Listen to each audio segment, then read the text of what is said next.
There are so many issues that the world is facing, whether it's climate change, issues of war and peace, refugees, political division. All of these huge issues require us to work together, require a building of community, and that requires deeper forms of intercultural understanding.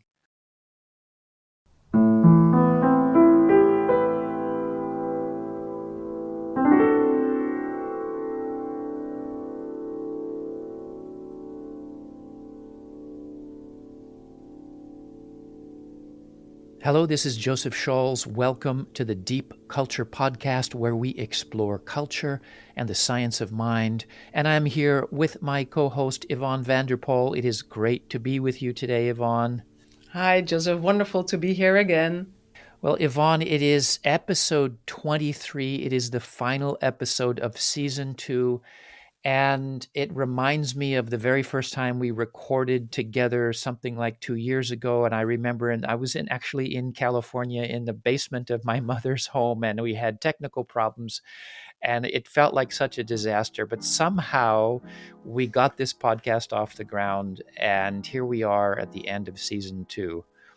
And I vividly remember that recording session because it was a heat wave here in the Netherlands where I'm based. And it is amazing how long ago it feels. And of course, so much has changed even in those 2 years.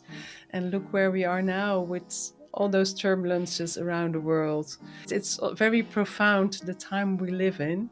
And, from the beginning, we've focused on this vision of Edward Hall and that deeper forms of intercultural understanding are not easy. And one of the things that's great for me about doing this podcast is that we really have to dig deeper into some topic that sounds maybe simple, but when you look into it, it's deeper than you think, it's more complex than you think.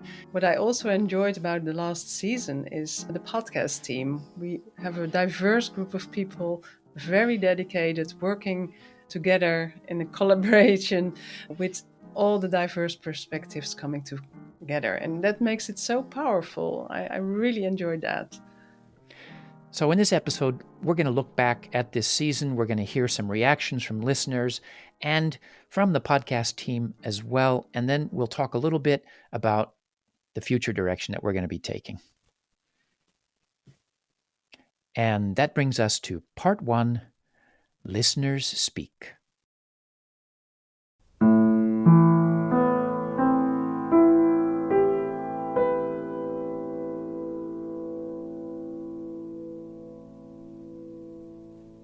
So, Yvonne, I remember when we were working on the very first episode, and we went through, I don't know, 6, 7, 8 different versions to finally get it worked out. And I remember what was so difficult for me was that I didn't really have a sense of who I was talking to, who might listen to this podcast. And what's been great over the past couple of years is that we've been getting to know our listeners and getting reactions from them. And what struck me personally was also that we often got reactions that were very personal. And so that was very powerful in a way. I like that. So let's look back at some of the episodes from this last season. Now, episode 13, that was in September. The title was Deep Culture. You can't get that from Wikipedia. And we were talking about this unconscious cultural knowledge that we all carry within us, but that we don't notice. And we got a lot of reactions on this famous iceberg diagram. There's a famous diagram of an iceberg which has unconscious culture hidden underneath the water. We read this long list of all these different things that are in the bottom of the iceberg. Yes, and people really related to that. So, notions of decision making, on leadership, conceptions of beauty, all these notions that we unconsciously hold, and it made it clear to them. That's what deep culture is. That was fun. Episode 14 was a very personal episode for me. It was cultural resistance and the eternal tourist. And we were talking about how some people will spend a lot of time in a foreign environment but not seem to learn very much. And I, in fact, talked to my good friend Jack, who I interviewed many years ago about his adaptation to life in Tokyo. And also here we got quite some reactions, and one in particular struck us, and it's Heide. And she says, there is no deep cultural adaptation without accepting that language needs to be learned. I see this every day with my clients. They move to another country and feel the pain of not being able to express themselves beyond the level of a child. I call this Fallhöhe in German, the height from which you fall, and the higher up you in your career and life, the deeper you seem to fall into the pit of not speaking or understanding the language. Happiness starts with opening up to the language. That was very nice how she worded it and related to, well, mainly Jack's story, I guess. Yeah, and then of course, Jack spent many years in Japan but did not learn Japanese.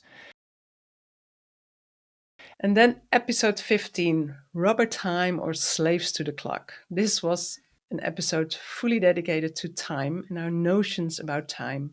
Well, it seems like everybody has some experience with, oh, people from that country are always late, or people from that country are obsessed by the clock. And so this was something that we got a lot of listener reaction to.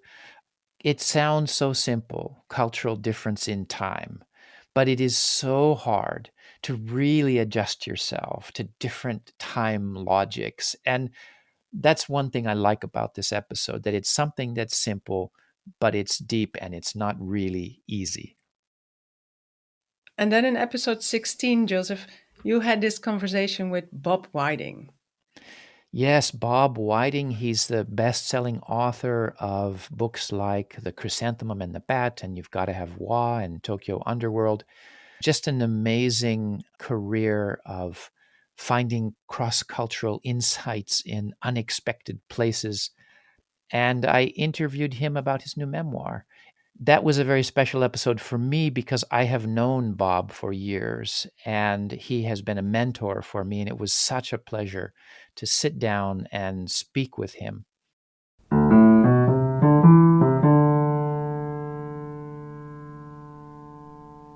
In episode 17, our theme was honor and diversity. And we asked this question, what does it mean to honor diversity? And we talked about honor cultures.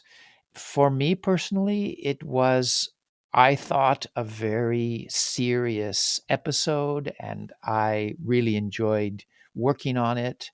But we didn't get such a big listener reaction, did we, Yvonne? No, it was, well, rather quiet, to say it diplomatic.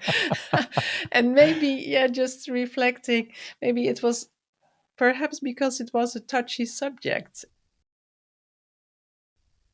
Episode 18 actually was culture shock. Well, culture shock is one of those things that everybody has heard of, but it's not really a simple single thing. And we had a lot of listeners reacting because they have experienced it, and also because it's a very important thing for intercultural education. One listener, Bernd, in fact said, I shared it with a number of my students who are going abroad soon. I wonder how much sense it makes to them now before the experience, but they were drawn into the stories, and I'm sure it will make a lot of sense once they are away. It makes me really happy to hear when listeners are using the podcasts in their education and training. And also, they use the transcripts of the podcasts. And especially in this episode, it struck us how many people were saying, oh, yes, this is what we'll use with our participants and trainees and students. The title of episode 19 was Why Do We Think Differently? And we talked about how culture influences the way that people think and the question of whether our cognitive processes are the same everywhere in the world. It's a fairly technical episode, but it was a lot of fun for me. It was a lot of fun, and we got some listener reactions, also not as many. And maybe because it was an abstract episode in a way. I mean, how do you talk about cultural differences in cognition without, being a little bit abstract? Exactly. And so that's always the fun challenge, though, is how can we get this complexity connected to our experiences and have fun? And usually in all these episodes, we have three parts. And the last part is how do we look at this topic from a brain mind perspectives? We have to crack the nut. And we got one reaction of a person saying, specifically on this episode, but I made it all the way through the third part and understood it. So that was brilliant. That's great. Well, I personally really liked this episode.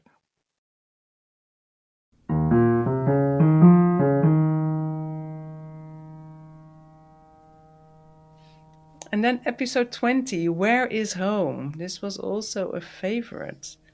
Living between cultural worlds, it's really hard to sort of know where is home. It was a very personal episode. In particular, this story that Dana Matar on the podcast team told. And in fact, we're going to listen to a little extract from that a little bit later in the program.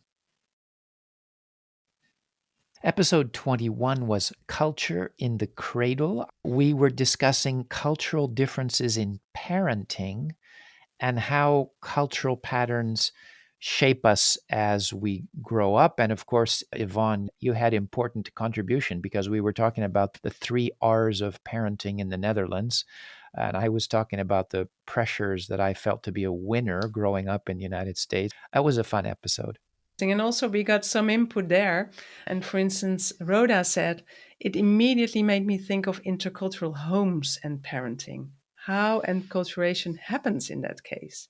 In my case, he said, my mom is binational, my dad was from another country, my siblings and I grew up in France, where neither of my parents were from. And there are so many families where children are growing up in multicultural homes. And that's a very strong message because the original research was rather monocultural and, of course, comparative. So here we had the additional layer of complexity and also, of course, a reality for many people. So that might be a topic for next season.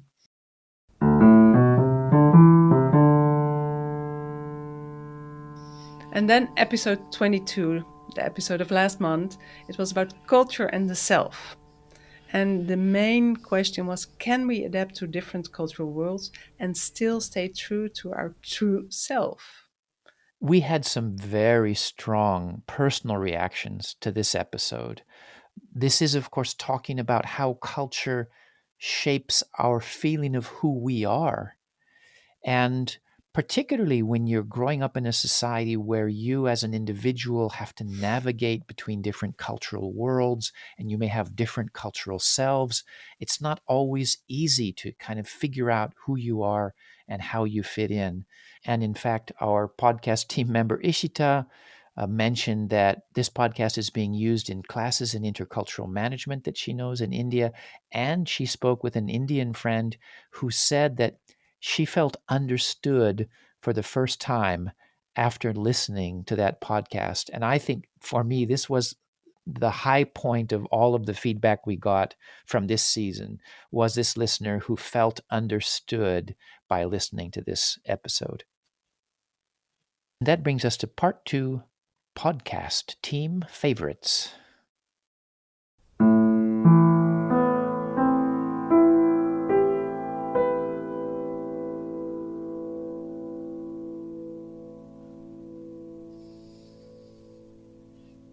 Each podcast is produced by a whole team. These are Robinson Fritz, Zaina Matar, Ishita Ray, and Daniel Glintz, and of course the two of us. And the process is really a collaborative effort. And every single month, all these team members have huge amount of input. So we thought, let's just ask the team members what were their favorite clips from this last season and just listen back. And we start with Daniel's memorable moment, and it comes from episode 15, Rubber Time or Slaves to the Clock. And he says, I particularly remember the story of Joseph's girlfriend being late for the movie in Mexico and her reaction when he got upset and why. This was very useful for me to understand what was going on.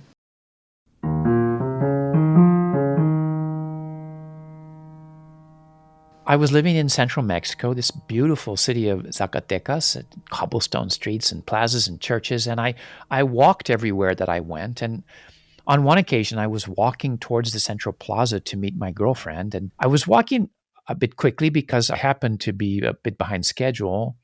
But then a friend of mine spotted me from across the street and he ran over and he excitedly started to tell me about this car that he had bought and what a great deal he got. And he started to go on and on about this.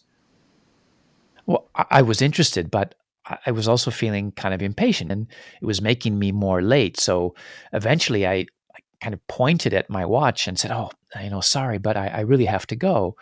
And when I did that, he stopped in mid sentence. He looked at me, he looked at my watch, and he said, "You are so American. Como eres americano." He said, "You care more about that machine on your wrist than the friend in front of your face."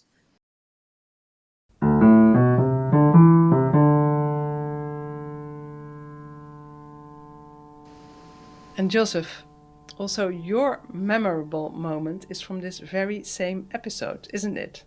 Well, I was remembering Ishita's story, and when she was talking about the experience of time in India and the way that she put things brought it to life for me, and it was amazing. I grew up using different time systems.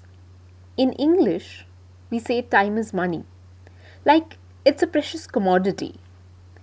In Bengali, there is a word nagad.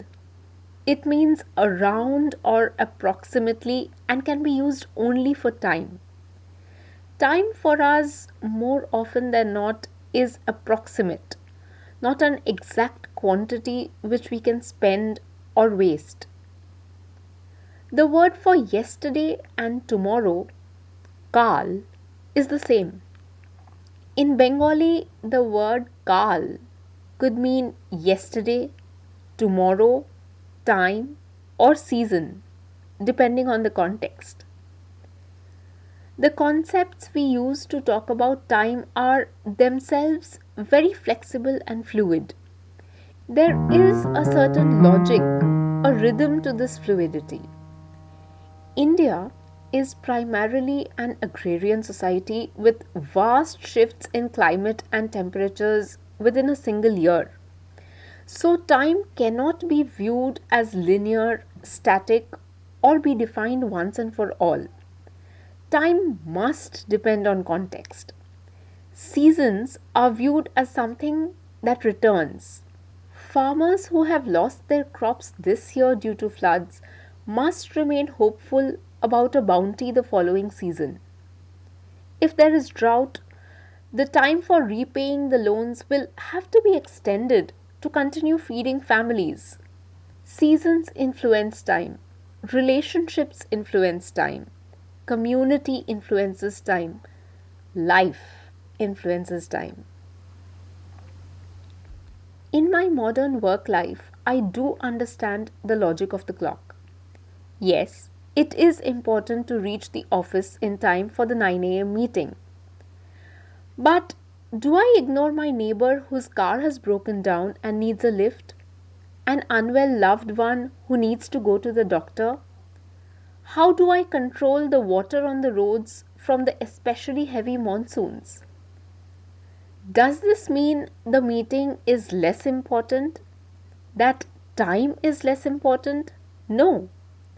But when life itself is uncertain, how can time be fixed? Because of this, the overall approach towards something that couldn't be done today is very forgiving. There is always a next time. So, what about when setting timelines in an international project with multicultural team members? Does one stick to deadlines no matter what? Or should some things be left flexible? Well, it depends.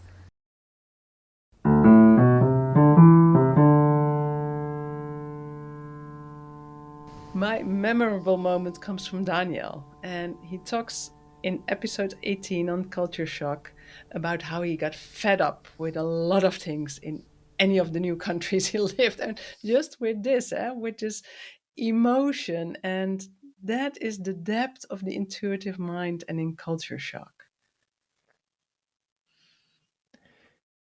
The times I lived abroad was first in Holland, and then China, Japan, India, Sri Lanka.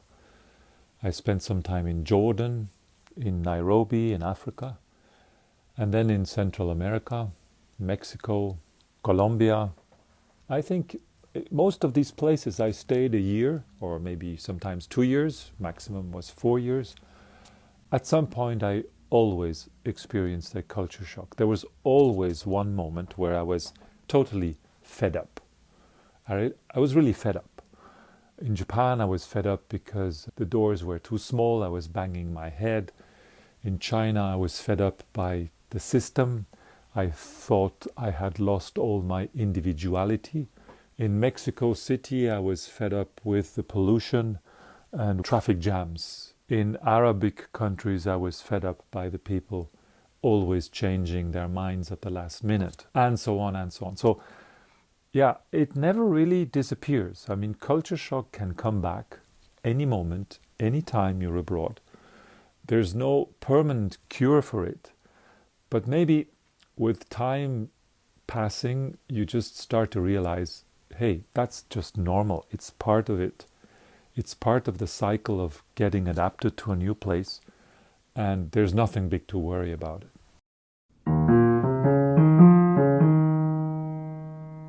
Zena also highlights this very section where Daniel talks, and then he talks about the 5 senses toolkit.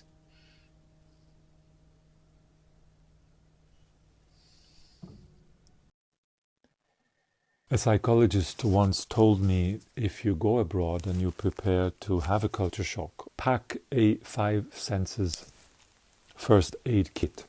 First aid kit contains 5 objects, one for each sense. So a photograph of someone who you feel very close connection, sounds from home, or the voice of someone from home.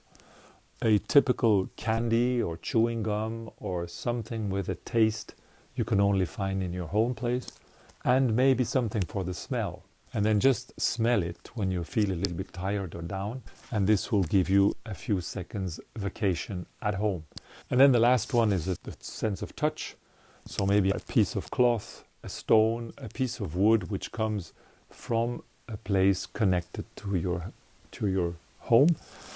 And if you feel really bad after a big culture shock, open the box, open the first aid box, and use these objects. And yes, get home just mentally for 10-15 minutes. Have a good sleep, and you're fit for the next day.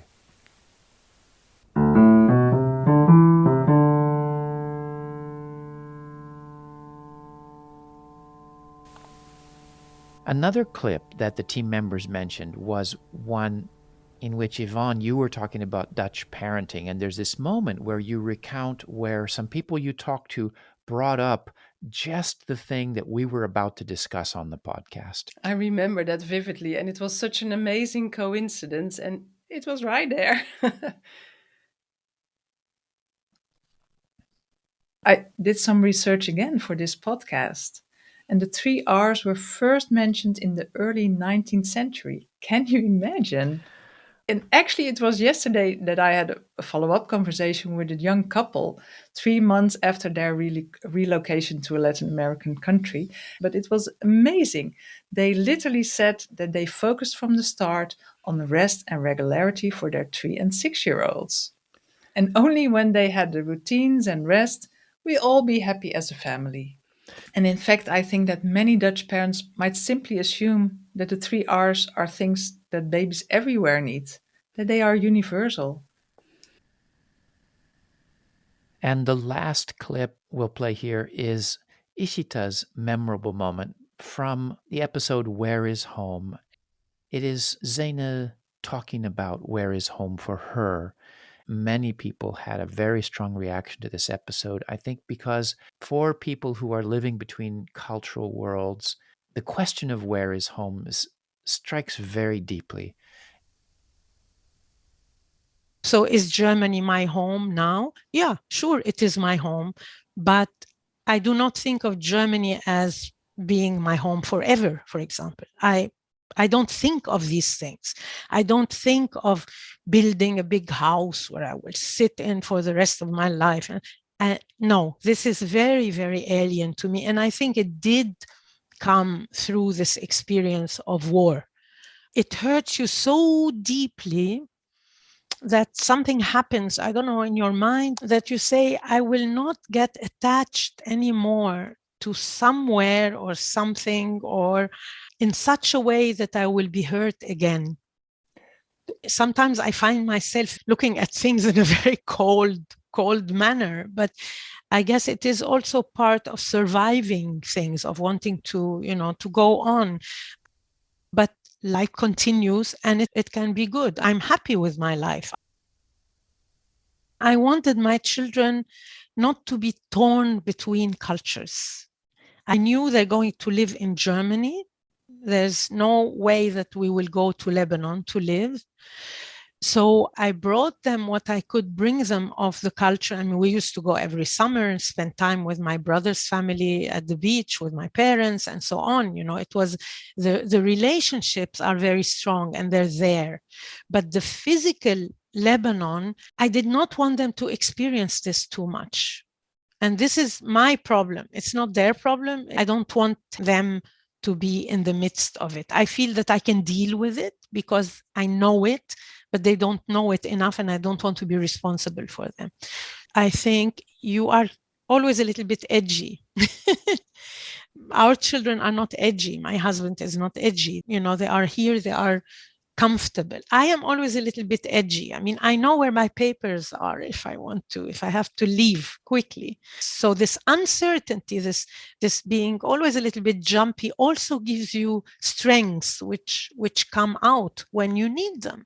Because what is the alternative to doing this?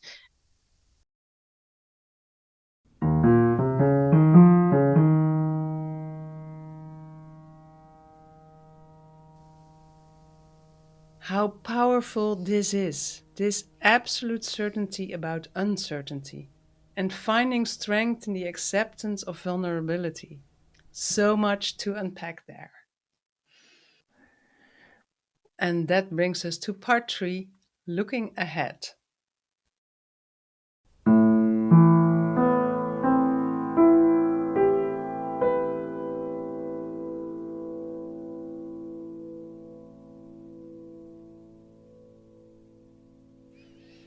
So, Yvonne, the overall theme of this podcast is how an understanding of brain and mind sciences can help us achieve deeper forms of intercultural understanding. We talk a lot about getting deeper understanding. We don't talk so much about what is it that we do with that deeper form of understanding. Yes, exactly. And maybe we sort of assume that we all do something with it. And also it relates to responsibility that we all have, especially seeing all the concerns we have about global problems. There are so many issues that the world is facing, whether it's climate change, issues of war and peace, refugees, political division. All of these huge issues require us to work together, require a building of community, and that requires deeper forms of intercultural understanding. We only have one planet, and that's currently my deepest concern.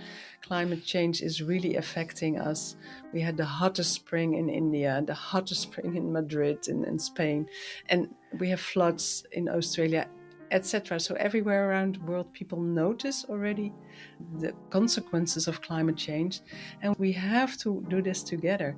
So that brings us to the question, what can we do with all the understanding from brain and mind sciences and of intercultural understanding to work on these global problems and to go in the right direction?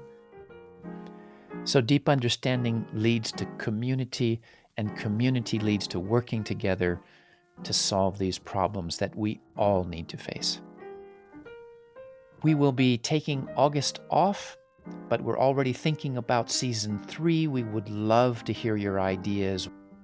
And you know, Yvonne, I have to say, it is so fun to work with you on this podcast, and what a pleasure. And I look forward to much more together. Thank you so much. And it was wonderful working with you, wonderful working with the podcast team. It was great to have these perspectives and additionally from the listeners. So thanks, everybody.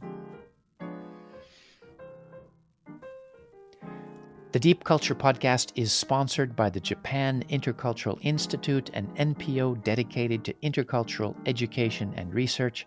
I am the director of JII. If you are interested in culture and the mind, check out JII's Brain, Mind, and Culture Masterclass. It is a blended learning course and an online community of cultural bridge people. To find out more, just do a web search for the Japan Intercultural Institute. And hey, give us some feedback. You can write us at dcpodcast@japanintercultural.org. Thanks, as always, to the whole podcast team, our sound engineer Robinson Fritz, Zaina Matar, Ishita Ray, Danielle Glintz, Ikumi Fritz, and of course, thanks to you, Yvonne. It is always a pleasure.